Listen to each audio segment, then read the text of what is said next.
Ang Abra ay kilala bilang isa sa mga pinakamatandang probinsya sa Hilagang Luzon, na puno ng kasaysayan, magandang tanawin. Noong panahon ng mga Kastila, ito ay naging sentro ng kalakalan at pamamahala sa rehiyon. Ang lugar na ito ay puno ng kasaysayan. Ang mga katutubong mamamayan dito ay mayaman sa tradisyon, sining at paniniwala. Kilala sila sa kanilang mga makukulay na kasuotan, mga sayaw at mga awitin. Ito ang nagpapakita ng kanilang yaman sa kultura na ipinagmakalaki ng bawat isa sa kanila. Ito ay nagpapakita ng kanilang pagkakakilanlan at pagmamahal sa kalikasan, na nagpapaalala sa atin kung gaano kahalaga ang pangangalaga sa ating kapaligiran para sa susunod na mga henerasyon. Ang relihiyon ay may malaking bahagi sa pamumuhay ng mga taga-Abra, at ang simbahang Katoliko ay malawak ang pagtanggap dito na tinatanggap, ngunit nananatili rin ang mga sinaunang paniniwala at kaugalian ng mga katutubo. Kaya naman mahalaga ang patuloy na paggalang. Heto ang mga pinakasikat na lugar na pinupuntahan ng mga turista, kaya naman talagang sulit ang pagpunta natin dito ngayong araw dahil sa ganda ng tanawin na nakapaligid sa atin. Bumagabog Falls at Hanging Bridge, kilala sa mga hagdan-hagdan na daan, ang ganda ng tanawin dito sa Abra. Linaw na tubig at ang makulay na tulay na nakasabit sa ibabaw ng ilog.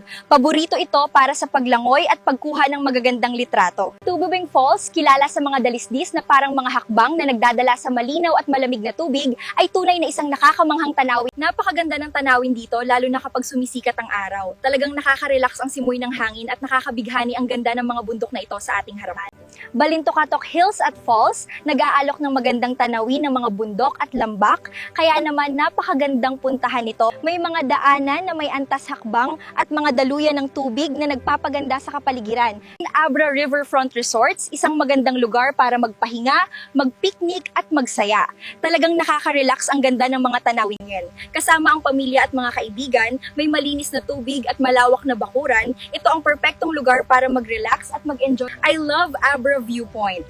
Ang lugar na ipinakita sa litrato, dito makikita ang buong tanawin ng probinsya. Ang mga bundok at ang mga bahagi ng bayan ay perpekto para sa mga naghahanap ng magandang tanawin. Sana ay masyahan kayo sa ganda ng ating kapaligiran dito. Mga pagkaing tanyag sa Abra, pinikpikan, isang espesyal na ulam na gawa sa manok na inihahanda sa paraang tradisyonal ng mga katutubong. Kalinga dishes, iba't ibang pagkaing may kakaibang lasa na nagpapakita ng kultura ng mga katutubong mamamayan. Mga prutas at pananim, dahil sa mayamang lupa, maraming sariwang prutas at gulay na makikita at matitikman dito, tulad ng kape, saging at iba pang ani. Ang mga taga-Abra ay kilala sa pagiging magiliw, mapagpatuloy at masipag. Kaya naman napakagandang bisitahin ang lugar na ito sa ating bansa.